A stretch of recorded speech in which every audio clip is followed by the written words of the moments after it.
2024 সালে যারা মাধ্যমিক পরীক্ষা দিয়েছো আর একাদশ শ্রেণীতে পড়া শুরু করার পরিকল্পনা করছো, তাদের জন্য আমার এই ভিডিওটা।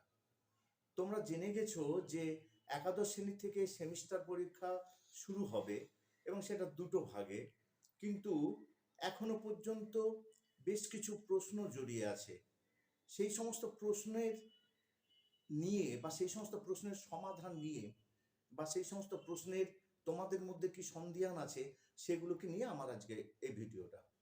প্রথমে বলে দিই যে 47টা বিষয়ে বই চেঞ্জ হচ্ছে এবং এক একটা বিষয়ের জন্য 3জন করে এক্সপার্ট নিয়োগ করা হয়েছিল।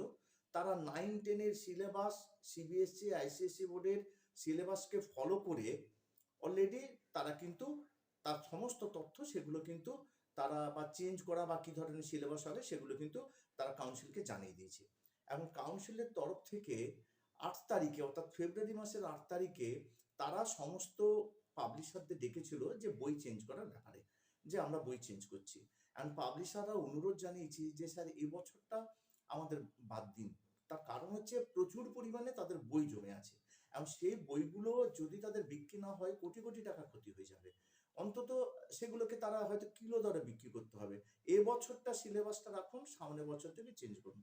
বলছি দেখুন আমাদের ডিসিশন হয়ে গেছে, ওপর মহলে আমরা জানিয়ে দিয়েছি, এখন ওপর মহলের উপর আপনাদের নির্ভর করছে, আপনারা যে বলছেন সেটা কিন্তু আমরা জানিয়ে দেবো। এই পর্যন্ত।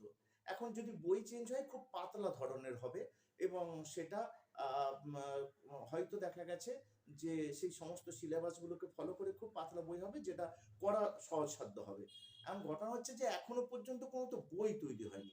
এবার এটা নিয়ে সিদ্ধান্ত হবে, সিদ্ধান্ত হওয়ার পরে পাবলিশারদের জানানো হবে যে কোন কোন চ্যাপ্টার নিয়ে থাকবে এবং সেটা কিন্তু অনলাইনে দেওয়া হবে না। এটা বুকলেট আকারে পাবলিশারদের দেওয়া হবে এবং তারপরে তারা বই তৈরি করবে এবং তারপর তারা বই তৈরি করবে, বইগুলোকে আবার টিভি মার্ক পেতে হবে, পেতে পেতে অনেক দেরি হয়ে যাবে। এখন তারা পাবলিশাররা বলছে যাদের সায়েন্স নিয়ে পড়া শুরু করবে তাহলে তারা কি করবে? এখন আমি বিভিন্ন যারা প্রাইভেট টিউটর যারা সায়েন্স পড়াবে আমি তাদেরকে জিজ্ঞাসা করছিলাম যে কি করবে? বলছে হ্যাঁ আমরা তো আমাদের পড়ানো শুরু করে দেবো। আমাদের যা পুরনো আছে সেগুলোই পড়াবো। যারা ইংরেজি টিউটর তারা বলছে যে আমরা গ্রামার-টামার ইত্যাদি বা স্পোকেন করাবো। যারা বাংলা টিউটর তারা বলছে আমরা ব্যাকরণ করাবো। এখন সেটা কতটা বাস্তবসম্মত, কতটা আধুনিক হবে, কতটা কার্যকরী সেটা পরের ব্যাপার। কিন্তু বই পরিবর্তন নিয়ে এখনো পর্যন্ত 10% অনিশ্চিত হয়ে আছে।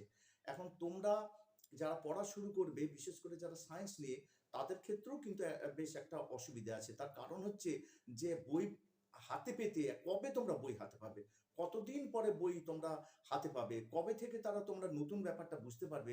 সেই সমস্ত নিয়ে একটু ঘোলাটে ব্যাপার। আমরাও কিন্তু তোমাদের মতো চিন্তায় আছি যে আমরা কি পড়ানো শুরু করব বা ছাত্রছাত্রীদের কাছে কিভাবে কি কনফেস করব।